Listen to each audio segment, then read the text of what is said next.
Bien, vamos a comenzar este primer seminario denominado Bosques y Agua, ¿ya? Escasez de agua presente y futura a partir de la pérdida del bosque en el cordón de Yancacura. Eh, el cordón de Yancacura está ubicado, vamos, en lugar de mismo nombre, se denomina Yancacura, muy cerca de la comunidad de Masue, ¿verdad? El cordón de Yancacura es un bosque nativo que ha sido sometido a algunas intervenciones, pero que eventualmente podría ser todavía recuperable. Pero una cuestión relevante que tiene que ver con este ecosistema forestal es que es un ecosistema que produce agua y produce agua precisamente para sostener los medios de vida de la comunidad de Masue. Entonces se trata acá de un tema de muy alta relevancia. Imagino yo que vamos a conocer en base a la información que ustedes traen para compartir y vamos a poder profundizar acerca de cómo o cuál es la importancia, ¿verdad?, de poder conservar estos bosques en escenarios de cambio climático, en escenarios de nuevas actividades que vienen al territorio y pueden significar una amenaza, ¿no?, un impacto ambiental negativo, no solamente para el bosque, sino también para la producción del agua y en consecuencia pueda terminar afectando las formas de vida de la comunidad rural en Masue. Vamos a partir entonces con la doctora Carmen Jorquera. Muchas gracias, doctora Jorquera, por participar de este primer seminario. La doctora Jorquera es ingeniera agrónoma, doctora en Biología y Ecología Aplicada de la Universidad de La Serena, académica de la Facultad de Agronomía de la Universidad de La Serena, y vamos a partir con su presentación que ha denominado Fragmentación de la propiedad rural, otra amenaza para la biodiversidad nativa. Doctora Jorquera, puede compartirnos su presentación cuando quiera. Muchas gracias.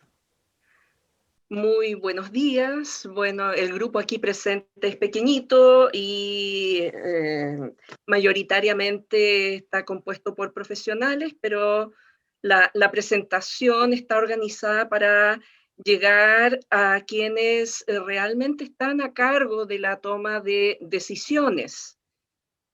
Como imagen de fondo tengo precisamente el territorio donde está localizado Masue, un territorio que tengo la fortuna de conocer desde los tiempos en que yo trabajé en el sur. Ya llevo 26 años acá en el norte, pero con una tremenda nostalgia y con ganas de pescar mis maletas y volver a vivir en el sur. Espero que se cumpla a la brevedad. Y lamentablemente las oportunidades de acceder a terrenos hoy día está siendo precisamente el motivo de esta conversación, o sea, la fragmentación de la propiedad rural que hace más accesible, aun cuando sean precios en muchos casos que podríamos calificar de escandalosos, pero más accesibles que grandes terrenos con miras a la producción que son restrictivos para hoy día, en el contexto actual, a empresas. Bien, yo los voy a sacar un poquito de su zona de confort porque los voy a traer a la zona árida, donde los mismos problemas que ustedes están viviendo en el sur de Chile se han estado viviendo acá, pero con consecuencias que suelen ser bastante más agudas y visibles por las consecuencias humanas que llevan de la mano, ¿ya? Bueno, solamente para recordarles que nuestra zona árida, no semiárida, árida, es lo que denominamos un hotspot o un punto caliente de biodiversidad. Hasta la fecha es la región que alberga la mayor biodiversidad nativa en nuestro país, de flora nativa, y es un territorio de alta complejidad, no solamente por la configuración geográfica, sino también porque está fuertemente sometida a los efectos del cambio climático, del cual evidentemente nosotros tenemos la mayor parte de la responsabilidad. Bueno, aquí podemos ver con máxima evidencia todos los efectos de la degradación del territorio por un sobrepastoreo histórico, por deforestación, un manejo muy inapropiado de las laderas, cultivos que se han desplazado, especialmente los cultivos de palto, por el atractivo, se han desplazado a laderas en zonas de alto riesgo de erosión, riego inapropiado, etcétera, que finalmente llevan a la degradación de los suelos con todas las consecuencias asociadas en cuanto a reducción de la disponibilidad del agua, reducción en la calidad, disminución evidente de la flora y de la fauna, que es un problema que nosotros vivimos en el sector rural en forma absolutamente cotidiana y que no es de ahora, es desde de tiempos históricos, desde la colonización española en adelante. Y bueno, aquí la imagen de fondo a usted probablemente les recuerde una zona desértica, pero no lo es. Esto está en el corazón de la región de Coquimbo, en la provincia de Limarí, y es precisamente una de las consecuencias del manejo inapropiado de los suelos, una sobrecarga animal, o sea, suelos sobrepastoreados que vistos así a simple vista en la imagen de fondo uno diría, pero ¿cómo es posible que se haya llegado a ese extremo? ¿Y cómo es posible recuperar parte de esto? Bueno, ese es el desafío más relevante hoy día en una condición de progresiva aridización, desertificación que afecta a todo nuestro país. Bueno, eh, yo quise investigar en algún momento si había alguna posibilidad de reconectar espacios de concentración de biodiversidad a través de corredores biológicos creados intencionalmente para aquello, pero tuve que renunciar a mi intención porque en un análisis geográfico importante, eh, pudimos constatar que los parches, lo que se llaman parches o fragmentos, estaban tan distanciados entre sí que no cabía posibilidad alguna de generar en ese entonces espacios de conexión, ¿ya?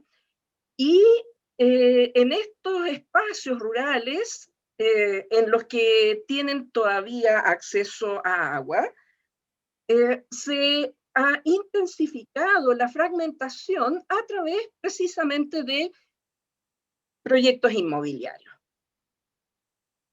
Bien, cabe destacar que tenemos un triste récord versus un privilegio, el privilegio de ser la región con más alta concentración de diversidad de flora, pero por otro lado, la región de Chile con la mayor superficie de terrenos erosionados, ¿ya?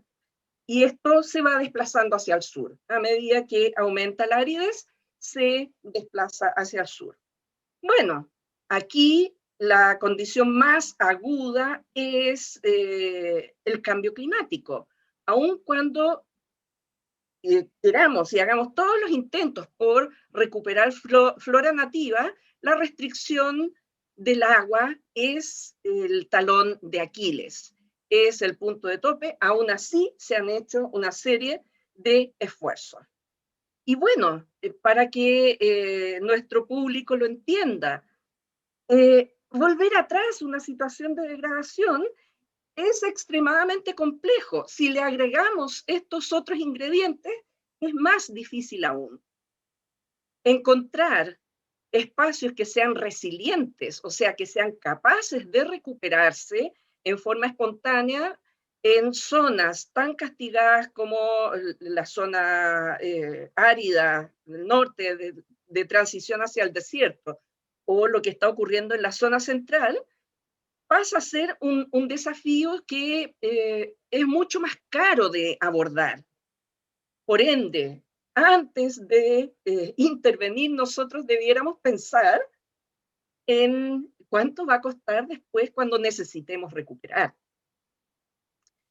Y otra situación que cuesta mucho que las personas entiendan es que la acción que uno toma dentro de su espacio privado, delimitado por un cerco o por un documento de propiedad, lo que uno decida hacer ahí puede tener impactos globales. Y eso es algo que cuesta mucho que las personas entiendan, hasta que se ven sometidos y presionados, especialmente por la falta de agua. Recién ahí empieza la toma de conciencia respecto al problema. En este caso, por ejemplo, toda la erosión al interior del territorio tiene impacto finalmente incluso a nivel oceánico y de vuelta en el territorio a través de la formación de dunas, con todos los sedimentos que fueron acarreados hasta la costa por efecto de no cuidar el suelo. Bueno, ya les había comentado que la fragmentación del hábitat es algo que lleva siglos acá en el norte de Chile, eh, intensificado evidentemente durante el siglo pasado y este siglo que estamos viviendo, y recientemente, gracias al boom inmobiliario que lleva acá aproximadamente eh, 20, 25 años, pero muy intenso en los últimos 12 años, es el problema de las parcelaciones. ¿Ya? Bueno, ¿qué pasa al fragmentar o al dividir el territorio o los terrenos? Se establecen cercos, ¿cierto? Nosotros en Chile tenemos la costumbre de poner cerco a todo para definir que esto es mío. El cerco es un obstáculo para el desplazamiento de la fauna nativa. Ojalá fuese obstáculo para otros, como las jaurías de perros asilvestrados que dañan también a la fauna nativa, pero ellos son mucho más hábiles.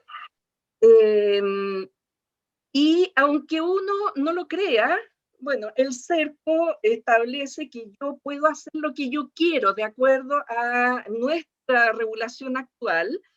Yo puedo hacer lo que se me dé la gana, con algunas restricciones si tengo una superficie calificada en la categoría de bosque, por ejemplo, de acuerdo a la legislación, pero si no tengo restricción en aquello, porque mi terreno es de 5.000 metros cuadrados, coincidente con el mínimo para ser calificado como bosque, pues yo puedo hacer lo que se me dé literalmente la gana. Y agreguémosle otros problemas.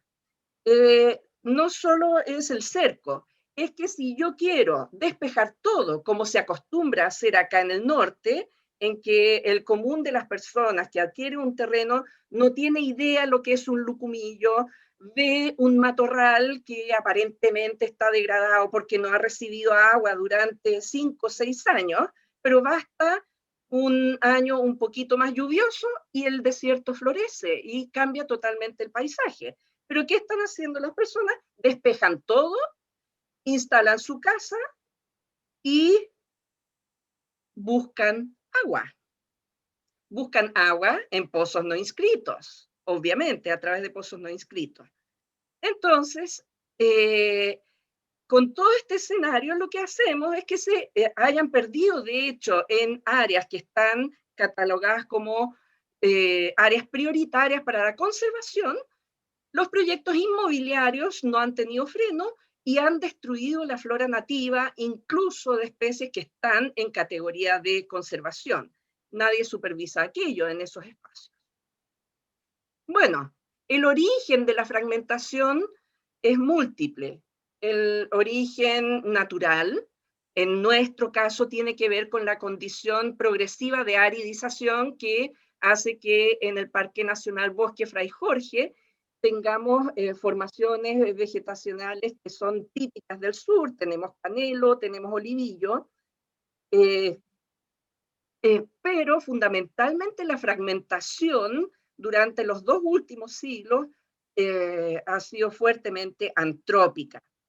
Aquí tenemos un bosquete de Canelo Chequén, que lamentablemente desapareció bajo un proyecto de reservorio de agua, un embalse cerca de Illapel.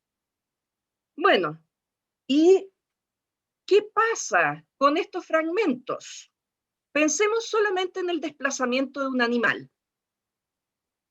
Cuando estos fragmentos son grandes y están a pequeña distancia, el animal puede desplazarse, siempre y cuando no encuentre barreras que establezca que esto es mío. En cambio, cuando tenemos una verdadera pulverización de estos fragmentos y son todos más pequeñitos, la distancia que va a tener que recorrer para buscar alimento, nuevo refugio, reproducirse, va a ser mucho más grande. Entonces, ahí tenemos un problema, pero siempre en nuestra imaginación el animal se desplaza, pero los vegetales también se desplazan.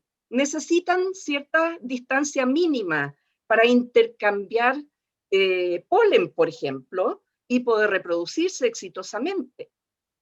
Por ende, a medida que nosotros pulvericemos estos espacios más conservados, vamos a ofrecer más dificultades al contacto entre estas poblaciones nativas, sean de animales o de plantas.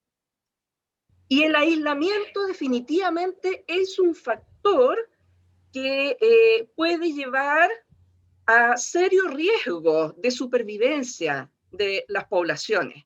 Por ende, cuando se trata del ordenamiento territorial desde el punto de vista de conservar fragmentos, tenemos que ver cómo conectarlos. Y bueno, ¿cuál es la situación nuestra en la región?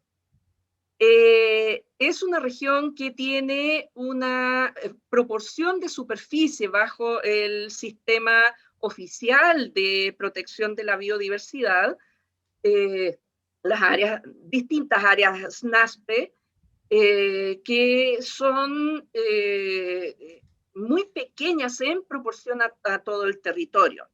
Se han sumado iniciativas privadas de comunidades agrícolas que se han puesto de acuerdo internamente y han promovido la protección de la biodiversidad dentro de sus propios espacios. Y quiero mostrarles precisamente qué es lo que se ha hecho acá. Bueno, pero fíjense bien, esta es la situación de degradación de nuestra región, con impacto agrícola e impacto ganadero e impacto de deforestación básicamente por estas dos actividades. La imagen es absolutamente elocuente. Bueno, ¿cuál es el problema que tenemos acá en nuestra región en particular? No se repite exactamente en todas las regiones del país, pero acá la mayor parte del territorio es privado. En otras regiones sí hay superficies que están en manos del Estado, bienes nacionales que decide qué destino darle. Bueno, y estando en manos de privadas, la decisión de qué se hace con esos terrenos es privada. No se privilegia un bien superior o el bien común. ¿Y cuáles han sido los destinos? Agricultura, ganadería, pero se han ido sumando con el tiempo. No solo la expansión urbana, sino la creación de nuevos núcleos urbanizados asociados a proyectos inmobiliarios de la mano de la parcelación. Y aquí está la gran incógnita. ¿Qué pasa dentro de esos espacios? ¿Hay más degradación? Definitivamente. Aun cuando no hay un diagnóstico oficial, sí lo podemos percibir. Hay muchas imágenes que dan cuenta de aquello. Por otro lado, tenemos el contraste con iniciativas de pequeños agricultores para recuperar los recursos que se ven limitadas por esta amenaza. Aquí tenemos el caso solamente voy a pasar muy rápido por distintas experiencias.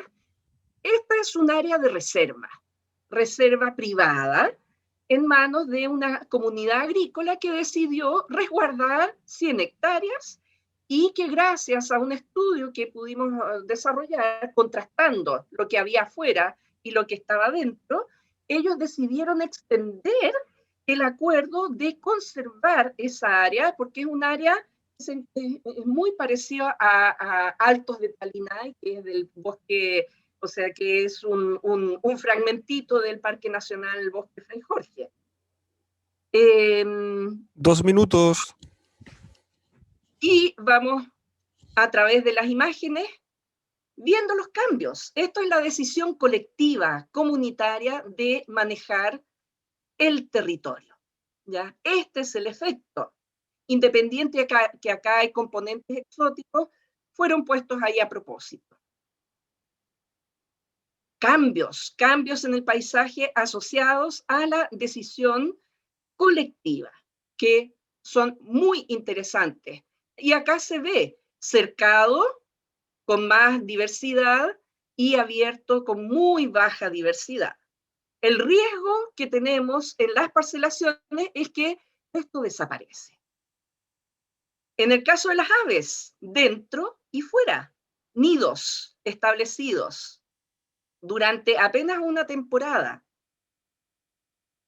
O sea, hay un tremendo potencial en la decisión colectiva, comunitaria de protección del territorio. Regreso de las aves, regreso de mamíferos, micromamíferos. Tenemos una evaluación, un diagnóstico completo. Pero, por el otro lado, tenemos esta tremenda amenaza, el desarrollo inmobiliario, que permite toda la libertad para subdividir los terrenos, que antes eran subdivididos en forma muy restringida. ¿Por qué? Porque se buscaba que no proliferaran estas parcelas improductivas. Y hoy día está todo a merced de que se puedan subdividir y estos terrenos vendidos como parcelas de agrado sean no solamente improductivos, sino que además amenacen la biodiversidad. Este es un diseño de una parcelación. Es evidente que se fragmenta y que además establece barreras, y además no sabemos qué va a ocurrir acá adentro. El concepto de bosque aquí queda fuera, por lo tanto, estoy obligado a presentar un plan de manejo. Hay personas de CONAF acá que pueden aclarar aquello. ¿Qué pasa con las formaciones vegetales nativas? ¿Se van a resguardar? Hay parcelaciones que establecen reglas de protección, de mantención de bosque nativo, pero la gran mayoría no lo hace. Y el riesgo más relevante dentro de la actual legislación, y ya estoy terminando con esto, es la disponibilidad de agua para el consumo humano, para la producción agrícola, o sea, para la producción de alimentos, y la mantención de los reservorios y los caudales ecológicos para la protección de las formaciones vegetales nativas. O sea, de esto emergen muchas preguntas, mucha incertidumbre, y desde los territorios, sin duda, es muy importante proteger, y no va a ser fácil en el actual escenario. Bueno, ciertamente en un momento más vamos a conversar más en extenso al respecto. Así Muchas será. gracias. Así será. Muchas gracias, señora Carmen. Ha sido muy interesante tener el punto de vista desde lo que ocurre en el norte, porque siempre es un poco mirar hacia el futuro, ¿no? Cómo avanza la desertificación y qué se ha hecho como para poder mitigar de alguna forma. Vamos a tener tiempo para volver al final de las presentaciones y hacer una discusión ampliada sobre el tema. Ahora quiero presentar a don Patricio Alarcón. Don Patricio es presidente del Comité de Agua Potable Rural de San Ignacio, pero además es presidente del Consejo de Desarrollo de la Costa. Don Patricio tiene una amplia experiencia en el trabajo social, ¿verdad? Dirigencial, y también tiene una experiencia a propósito de enfrentar situaciones con el desarrollo inmobiliario en la costa de Valdivia, precisamente entre San Ignacio, Curiñanco, Los Molinos, la parte alta, ¿verdad? En el cordón cordillerano de ese sector. Don Patricio, por favor, cuando quiera puede compartir una presentación o la información que usted quiere comentar con nosotros. Bueno, primero saludarles y agradecer este espacio. Es una iniciativa que permite también hacer una síntesis de lo que se ha hecho. Yo efectivamente soy dirigente social, llevo en este tema vinculado al tema del agua hace varios años, y aunque pareciera una contradicción esto de vivir en la región de los ríos, frente al mar, ¿cierto? Con antecedentes históricos de alta cantidad de lluvia y tener zonas en la costa valdiviana que hoy día no tienen agua en periodos específicos del año, y eso son señales preocupantes. La doctora hablaba respecto de lo que pasa en la región, la cuarta región, tengo entendido, pero aquí en la región de los ríos, por ejemplo, yo participaba en una reunión con dirigentes sociales hace un par de años en Río Bueno, y esa comuna en particular hay 42 localidades que desde el mes de diciembre a marzo se le debe llevar agua a través de camiones de aljibe. O sea, esa es una realidad que ya está instalada acá y que tiene varias explicaciones.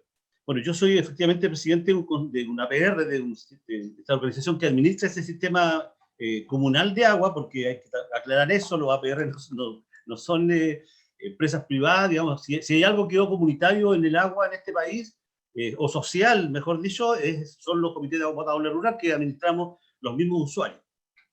Lo que no es un hecho menor, que es la gran demanda o la gran necesidad de rescatar el agua para consumo humano como bien social de este país. Respecto del tema en cuestión de la subdivisión de los terrenos, efectivamente también aquí se ha dado en la costa valdiviana y en todas partes, y este año ha sido un año de aprendizaje en realidad. Y escuchando a la señora Carmen, me hacía sentido y tuve que reestructurar lo que tenía pensado presentar, porque después de un año de haber conocido la irrupción de las empresas inmobiliarias en la costa valdiviana, estuvimos casi varios meses en un estudio de cómo ocurre esto, cómo es posible que haya esta interrupción, cómo es posible que, entre comillas, no haya una legalidad o actores públicos que tengan que cautelar que un bien superior como los suelos y sus efectos, y su, ¿cómo se llama?, y el daño que se le pueda generar y que después repercute en el agua no exista. Y obviamente, y eso es porque nosotros, los ciudadanos, los dirigentes sociales de los territorios, no somos profesionales, somos personas que nos ponemos a disposición a trabajar y hacemos un aprendizaje sobre la marcha respecto de estos temas. Dicho esto, obviamente, lo primero que uno se entera es de la existencia de este decreto con fuerza de ley, en dictadura, ¿cierto?, el 3516, que ha permitido esto desde todo ese tiempo, digamos. Esta subdivisión de los suelos rurales ha sido, no desde ahora, ha habido a lo mejor un mayor énfasis en el último periodo, porque personas quieren arrancar de las zonas urbanas, ¿cierto?, buscar tranquilidad y generar esta presión sobre los suelos rurales. Pero también ahí, con el correr de los meses, fuimos aprendiendo que también hay un desconocimiento respecto a esa normativa, porque esa subdivisión no es a todo evento, no es sin restricciones. Por lo tanto, cuando alguien subdivide y se autoriza esto, ¿cierto?, la Secretaría Regional Ministerial de Agricultura autoriza una subdivisión, eso no es para cualquier cosa. Entonces, aquí ha habido un olvido o una omisión voluntaria o ignorancia nuestra que ha dejado de lado de que cuando se subdivide un terreno, eso no se cambia el uso de suelo. O sea, los suelos agrícolas o eran forestales, o eran ganaderos, o eran forestales, ganaderos y agrícolas. Eso no cambia con ese decreto ley. Y se instaló por la vía de los sellos, el hacer cambio de uso de suelo y venderlos como espacios para parcelas de agrado. Eso no está normado así desde el comienzo. El segundo aprendizaje tiene que ver con respecto de esta irrupción de las inmobiliarias, que cuando uno habla de proyecto inmobiliario lo asocia un poco a lo que mostró la doctora en la última gráfica, un conjunto de condominios o de viviendas de ese tipo, y no de estas parcelas por separadas por 5.000, o sea, subdivididas en 5.000 metros. Pero esos terrenos subdivididos, al no tener cambio de uso del suelo, tampoco se puede autorizar cualquier cosa. Y ahí hay también desconocimiento, y eso lo hemos aprendido no hace mucho tiempo, respecto de que hay otro cuerpo legal, que es la Ley General de Urbanismo y Construcción, que establece que en las zonas rurales no se pueden hacer irrupciones urbanas. Y ahí hay responsables oficiales respecto a esto. El Servio lo establece claramente en el artículo 55 de la Ley General de Urbanismo, es el responsable de fiscalizar de que no haya expansión urbana en las zonas rurales. Y por lo tanto también ahí hay una pregunta que uno se hace: ¿cómo es posible que en el caso nuestro, ¿cierto?, en el caso de la comuna de Valdivia y la costa valdiviana, una inmobiliaria haya arrasado 25 hectáreas de vegetación así como que era una cancha de aterrizaje? Y nadie dijo absolutamente nada. En paralelo a este proceso, a este desconocimiento, a esta ceguera de la autoridad que por acción o por omisión son responsables, ¿cierto? Porque un actor público no puede decir que no conoce la Ley General de Urbanismo y Construcción. Eso lo puedo argumentar yo como presidente, como vecino de barrio, pero no las autoridades que tienen la obligación de establecer la fiscalización para que ello ocurra. Cuando ya se ha subdividido el terreno, cuando se le ha hecho el cambio de uso del suelo por la vía de los hechos, o sea, dejó de ser agrícola, forestal o ganadero. Cuando una instancia pública como el Servio no hizo su parte de fiscalizar lo que establece el artículo 55 de la Ley General de Urbanismo y Construcción, ya tenemos un segundo daño. Pero luego viene la parte donde los municipios son los que también involucrados. En el caso de la comuna de Valdivia, el discurso permanente del municipio ha sido que cuando alguien compra una parcela de 5.000 hectáreas, o sea, perdón, de 5.000 metros cuadrados, ellos no tienen ninguna posibilidad de prohibir o de negar un permiso de construcción para parcela de agrado. Y eso también es una aberración, eso no existe. Eso no existe, puesto que al ser zona subdividida, que mantiene su uso de suelo fijado por ley, agrícola, ganadero, forestal, ningún municipio de este país debería autorizar la construcción que no sea algo relacionado con aquellas actividades vinculadas al uso del suelo.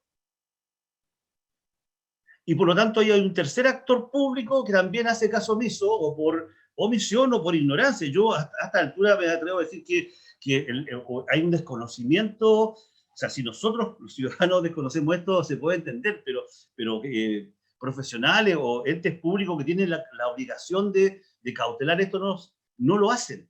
Por lo tanto, ahí ya tenemos un tercer elemento donde hay elementos en la legislación vigente que debiera permitir que esto no ocurra lo que está pasando. O sea, esto es como que se firma una ley en este país o se aprueba una ley y existe en el papel, pero en la práctica no la cumple nadie. Frente a este escenario, nosotros nos vimos en la obligación de estudiar y hacer las denuncias correspondientes, porque a pesar de todo lo que hemos señalado, este país ha dado una legislación ambiental. Tenemos la ley 19.300, ¿cierto? Tenemos este sistema de evaluación de impacto ambiental, ¿cierto?, normado por un decreto número 40, si mal no recuerdo, pero también ahí tenemos problemas, porque este espacio, esta ley que establece, que creó este sistema de evaluación de impacto ambiental, no obliga, parece que a nadie a someterse a lo que allí se señala. Porque en algún momento se nos decía, no, lo que pasa es que estos proyectos inmobiliarios no ingresan al sistema de evaluación ambiental porque no se están construyendo 300 casas o etcétera, explicaciones de ese tipo. En circunstancias que eso no es así. Afortunadamente, parte del equipo directivo del Consejo de Desarrollo es profesional y obviamente aprendimos con ellos que los proyectos inmobiliarios, aunque sean en zonas rurales, sí deben ingresar al sistema de impacto ambiental, porque hasta hace más de un año eso no estaba instalado acá en la región, o en la comuna. Incluso profesionales, no sé bajo qué fundamento, decían que estos proyectos inmobiliarios, específicamente en la costa boliviana, no debían ingresar al sistema de evaluación de impacto ambiental. En circunstancia que el decreto o el reglamento que norma el funcionamiento de ese sistema establece que cuando se subdividen más de 7 hectáreas, cuando las subdivisiones en las zonas rurales deben dar lugar a la creación de algún sistema de agua potable, a un sistema de tratamiento de aguas servidas, y se construyen caminos que terminan siendo, en algún momento, si bien parten como caminos de servidumbre interno, terminan siendo conectados a las troncales públicos y por lo tanto en algún momento pasan a ser de dependencia en este caso, de la Dirección de Vialidad para la mantención, cuando los vecinos empiezan a reclamar que está mal el camino. Entonces estamos hablando de que aquí también hay un no sé si un vacío o un dejar hacer, porque en estricto rigor, en este caso, la Superintendencia del Medio Ambiente, que es la que debería cautelar esto, no lo hace.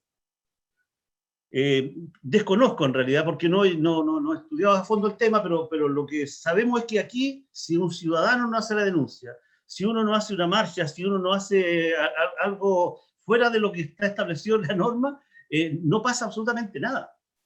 El año pasado, perdón, el año 2019, en el mes de diciembre, nosotros hicimos la primera denuncia a la superintendencia respecto de estas inmobiliarias que subdividieron y pedimos que ingresara al sistema de evaluación de impacto ambiental. Y pasó más de un año y nunca tuvimos respuesta.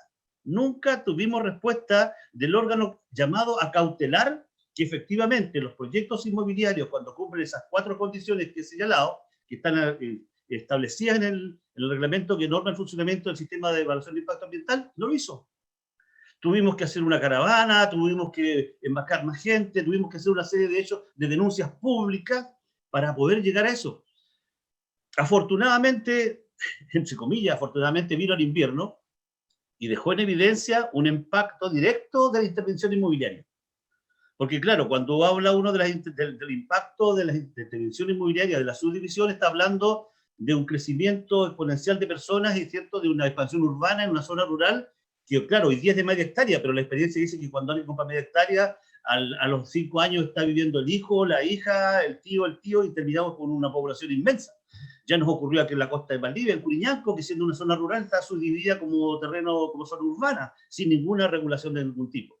Por lo tanto, el tema es que aquí al no hacer esa evaluación, al no ingresar eso, también hay una violación de la norma o hay un vacío.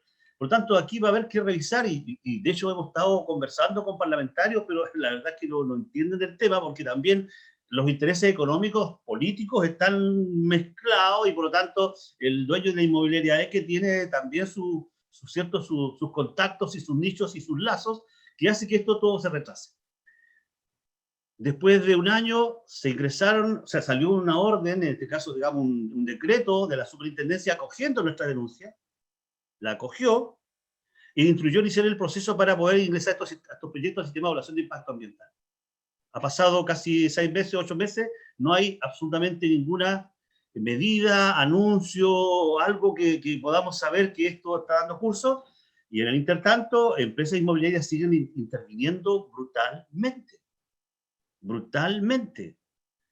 Yo les decía hace un rato, afortunadamente vino el invierno. ¿Por qué? Porque el invierno permitió ver el efecto inmediato. Porque al romper toda la capa vegetal que había en la parte alta entre Cutipay y casi llegar a Niebla, para los que conocen la costa boliviana, eso hizo que la lluvia de este invierno que pasó arrastrara una tremenda cantidad de sedimento que hizo colapsar casi por 5 días un sistema de agua potable, porque los filtros de ese sistema era imposible que filtraran, valga la redundancia, esa cantidad de lodo que escurrió. Y ahí quedó en evidencia, y eso creo que de alguna manera aceleró la reacción de servicios públicos que estaban dormidos, haciendo lo justo y preciso para no quedar mal con nadie, dicha sea con todo respeto. Y en estricto rigor hoy día seguimos a la espera de lo que vaya a pasar con esa evaluación. No ha habido un pronunciamiento del CEA. La verdad es que hoy día, en estricto rigor, tampoco los recursos de protección que se han presentado, un recurso de no innovar. Hace un par de días hubo una publicación nuevamente acá en la costa de Valdivia de la misma intervención, de la misma inmobiliaria que ha dejado tremendas barbaridades en la costa de Valdivia, sin ningún miramiento, sigue trabajando, violando una onda de innovar, que han estado presentándose permanentemente un equipo de abogados, ¿cierto?, vinculados a algunas comunidades indígenas, porque ese recurso no es permanente, dura 15 días y por lo tanto si usted quiere mantener, bloquear una intervención, tiene que estar sujeto permanentemente a la presentación a la Corte de Apelaciones de ese recurso, lo que obviamente es desgastante. Respecto ¿cómo se llama?, del aprendizaje, porque yo creo que por ahí va lo nuestro y lo que podemos compartir, es que los APRs estamos obligados hoy día hacernos cargo ya no solo de la administración, de que esto funcione en términos técnicos y administrativos, ¿cierto? Como un sistema de agua, sino que tenemos que hacernos cargo de este gran tema, por ejemplo. ¿Y por qué razón? Yo soy presidente de un comité de agua en la costa, donde hoy día se está terminando de ejecutar un proyecto de 1.600 millones de pesos que mejoró nuestro sistema. Pero claro, el efecto de mediano y largo plazo es que si aumenta la cantidad de parcelación en la parte alta de la cordillera de la costa, esas parcelas las están vendiendo con pozo profundo. Y no tienen un permiso de pozo profundo por cada una de las parcelas. Hay una parcelación de 25, otra de 30, en Pilucura hay una que ya no me recuerdo qué cantidad tiene. Y el gran problema que tiene que ver con esas parcelaciones y de pozo profundo es por las características de la cordillera de la costa. Hoy día sabemos que los acuíferos nuestros son pequeños, no tenemos grandes reservorios de agua. La cordillera de la costa no tiene las características de la más de la zona central, donde hay, o la cordillera de los Andes, ¿cierto? Que acumula nieve en el invierno y que en el verano, después escurre alimenta los estériles y los ríos de las aguas superficiales que alimentan los sistemas de agua potable nuestros. Aquí no tenemos eso, la cordillera es baja, aquí no neva. Nuestra cordillera, aparte, por su característica, es muy corto el trayecto desde la cima más alta hasta el borde del mar, por lo tanto la escorrentía de agua es rápido, o sea, hoy día puede haber un aguacero, no sé, de 25, 30, 40 milímetros, y lo que no atrapó la tierra, si no hay capa vegetal, esa agua vino y pasó y la vimos llegar al mar. Después volverá con todo el proceso natural, digamos, pero esa es la realidad. Por lo tanto, nuestras reservas de agua son pequeñas. Por lo tanto, si hoy día tenemos comités de agua que ya tienen problemas para abastecerse, porque también nosotros hemos sufrido lo que usted señalaba, doctora. Aquí hubo un proceso de deforestación grandote cuando estaba Corral, era el puerto, ¿cierto? Un puerto importante en este país. Cuando no estaba el canal de Panamá, toda la navegación era por el estrecho de Magallanes, y por lo tanto, allí hubo una fundación de acero, los altos hornos de Corral, ¿cierto? Que devastaron todos estos cerros donde vivo yo, y hay todavía vecinos antiguos trabajaban haciendo carbón, antes que empezaran a usar carbón de piedra de la zona de la octava región. Por lo tanto, aquí hay efectos que vienen de mucho antes. Entonces, hoy día ya hay gente que no tiene agua por esto. Si aumenta la población arriba, en la parte alta, con pozos profundos, se van a quedar sin agua ellos y nos vamos a quedar sin agua nosotros. Entonces, en alguna medida nosotros le hemos estado transmitiendo a la gente que está comprando que a ellos lo están engañando. Lo están engañando primero porque le están vendiendo un terreno que no tiene uso de agua, de la DGA, sino que tienen, para una parcelación de 25 parcelas, hay un permiso otorgado por 0,2 metros por segundo. Y con este documento le venden a todo el resto, entonces es incluso hasta una estafa. Desde el punto de vista de la Constitución es una estafa. Y aparte de eso, es una estafa porque a la larga, claro, le dicen, mire, nosotros hicimos los estudios, ¿cierto? Efectivamente, abajo hay agua. Pero si usted construye 100 pozos profundos. 2 minutos, don Patricio, por favor. ¿Perdón? 2 minutitos. Ya, y lo saca del mismo reservorio de agua, de la misma acuífero, perdón, el efecto que esto va a tener en el mediano y largo plazo va a ser brutal. Entonces aquí nuestro llamado es a ponernos a estudiar los ciudadanos y los dirigentes, porque la verdad es que lo que hemos logrado avanzar es lo que hemos ido aprendiendo solos y dedicándonos a esto, porque ni las instancias que tienen que hacer su pega, la Superintendencia del Medio Ambiente, los municipios que deben velar porque también se cumpla que no haya expansión urbana en las zonas rurales. Porque si no, sería sencillo, tendríamos que, al cambiar el plano regulador de la comuna de Valdivia, ¿cierto?, expandir el área urbana y asegurarnos que efectivamente esa zona se regularice por la vía de la ley de urbanismo y construcción. Por lo tanto, creo que por ahí va el tema del aprendizaje y del compartir, y por eso yo valoro este espacio.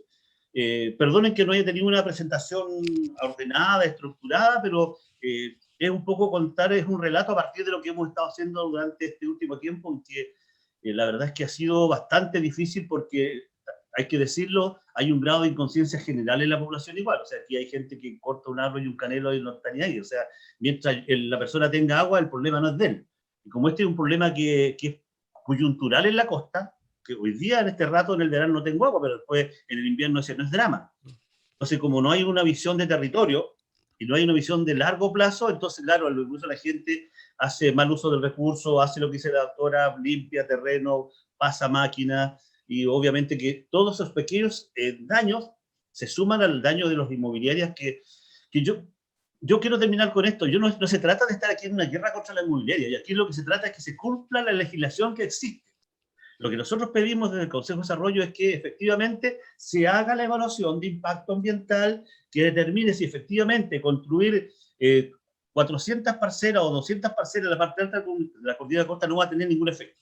Si eso lo demuestran ustedes, los técnicos, las personas encargadas de hacer ese estudio, en buena hora a lo mejor sí hay mucha agua, en realidad no va a tener ningún efecto tener 200 pozos negros drenando agua hacia las napas de agua y no hay ensuciar las aguas que consumimos los APR, en buena hora. Pero aquí lo que se trata es de que se cumpla la débil y poca legislación ambiental y que los actores públicos cumplan con lo que tienen que cumplir. Muchas gracias.